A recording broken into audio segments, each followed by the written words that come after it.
Hey Nalapup, let's pull up that video of Kyle Kulinski being pro-war and saying that he agrees with arming Ukraine and saber rattling with a nuclear power. Can I please have a crumb, good sir?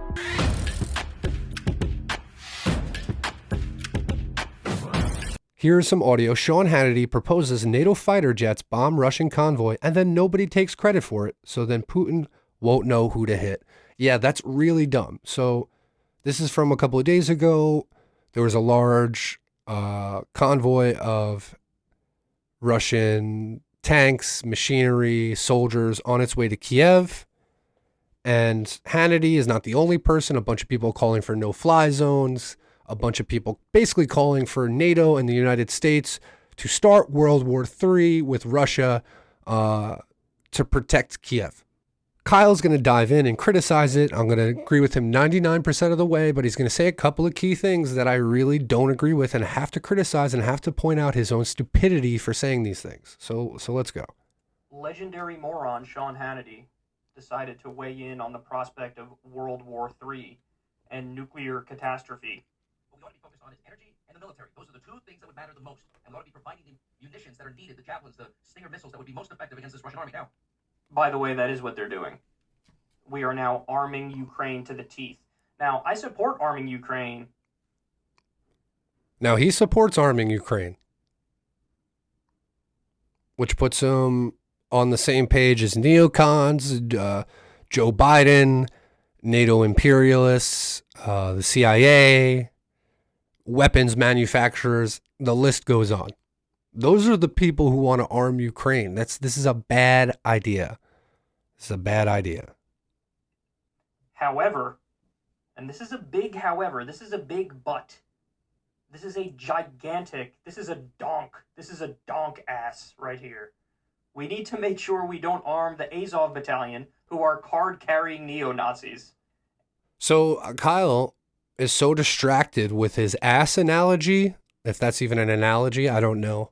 I'm not educated enough to be right on that. But he's so distracted with the thought of a fat ass while he's making this comparison that he can't even see his own hypocrisy, that he is for arming Ukraine, you know, with the stipulation that we don't arm the Nazis, though.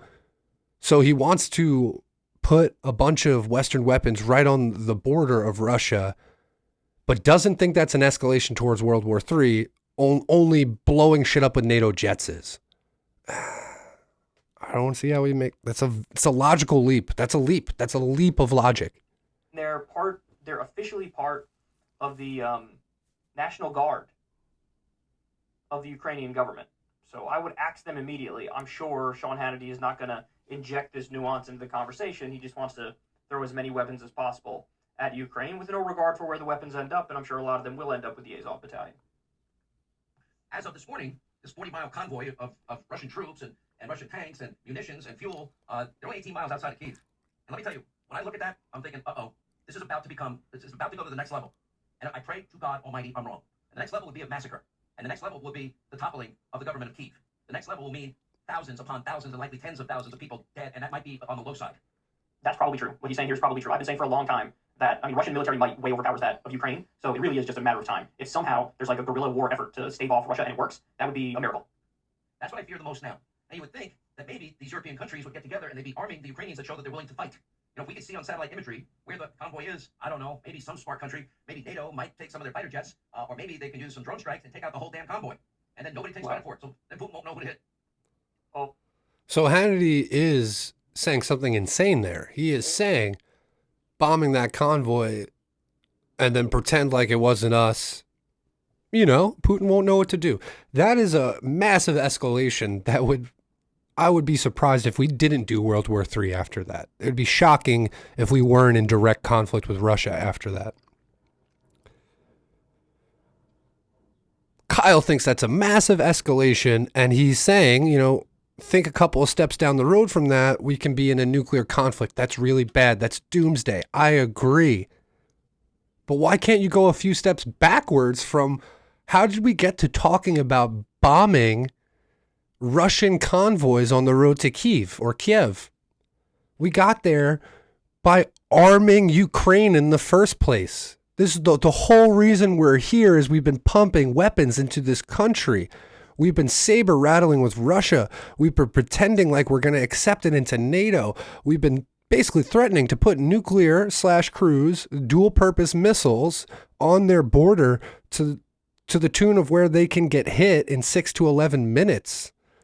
You know, that vastly accelerates the doomsday clock towards midnight in a situation where we're trying to figure out what's going on. Honestly, this is like childish political analysis from Kyle. It's Hannity's example is so much more bombastic that it's easy for him to see that. But how does he not see that with the arming of Ukraine in the first place? He thinks it's okay to arm Ukraine and saber rattle with a nuclear power as long as we don't empower the Nazis to do so. That's his caveat. We shouldn't be doing it, period. Even if the Azov battalion didn't exist, I would not be for arming Ukraine. That's how we got here. But let's continue. My God. We've seen this a lot recently, man. A bunch of absolute dolts casually floating World War III. Just a gaggle of peckerheads casually suggesting, why don't we try a little World War III? Sean, if you do the thing that you're suggesting, first of all, nobody's dumb enough to think it's not NATO or the US or some, European country that is in NATO. Of course Putin would know who it is. I mean, what's going to happen? Is Botswana going to randomly intervene and bomb on the side of the Ukrainian government? What are you saying? Is Madagascar going to dip their toe into the feud? What are you saying? Everybody's going to know who it is, Sean. Putin's going to know who it is. And then if that happens, that's not like a tiny escalation or like purely a defensive measure. That is an act of World War III. That is, okay, everybody batten down the hatches because the nukes might be in the air in 7 minutes. That's what that is. But you're okay with arming Ukraine, which is how we got to this situation in the first place. Dude, millions of people listen to this guy and get their quote-unquote news from him. Everything Kyle's saying about Sean, Again, he could say about his own self. President Zelensky's been calling for a Western enforced no-fly zone. That's World War III. You have Adam Kinzinger calling for a no-fly zone. That's World War III. You have some billionaire, Ackerman, who we talked about on the show the other day. He's calling for World War III. You have a Republican senator who's calling for a no-fly zone, which again is World War III. Seemingly the only people who know that this is World War III and it is not doable, Joe Biden, Boris Johnson, Now he's going to give credit to Joe Biden. I mean, I did a video earlier talking about how Joe Biden, like Kyle, thinks arming Ukraine is a good thing. Joe Biden has been talking about arming Ukraine and entering them into NATO since the collapse of the Soviet Union in the 90s. Joe Biden is not the adult in this situation. I can't believe I have to tell Kyle that. This is crazy. This is crazy. Joe Biden and the Democrats have been directly saber rattling with Russia for years now. Psaki and like everybody who happens to be in a position of power right now. Because when they have that... They're the ones who brought us to the precipice of World War III. And Kyle's like, they're so cool for not calling for no-fly zones. Aren't they adults? Now Joe Biden's an adult. So you're pro-arming Ukraine and you think Joe Biden's an adult for bringing us to the precipice of World War III, but then not stepping over the edge right away. I mean, he's just as likely to trip over the edge as he is to step over it at this point. But Jesus, Kyle, this analysis is pitiful. Level of responsibility, they think, I don't even want to roll the dice with a 3% chance of World War III. Never mind, like, an 80% chance of it, which is what it is if you happen to shoot down the Russian convoy. Unbelievable. Let's see what else he says. That. Well, he's threatening nuclear weapons. Hannity, you talk about nuclear war. I'm not talking about nuclear war, and nor would I support one American boot on the ground here. But that is what it is. If you do that attack, he can escalate to nuclear war. At the very least, I mean, we would be lucky in that scenario. So if like NATO or some Western aligned country or... Everything he's saying here, he can apply to his own logic of arming Ukraine in the first place. That's how you get down this road of escalation. Arming Ukraine is an escalation. He can argue that bombing Russian troops directly would be a further escalation, but arming Ukraine in the first place, dangling NATO membership, encircling Russia, expanding NATO in like 5 or 6 different waves, ripping up of nuclear treaties. Where is all this context from Kyle? The U.S. takes out that convoy. We would be lucky if all that happened in return was like massive cyber attacks against the West that takes out our internet and our infrastructure for an extended period of time. That would be the bare minimum of Vladimir Putin's response. He would much more likely have to target some NATO outlets in response.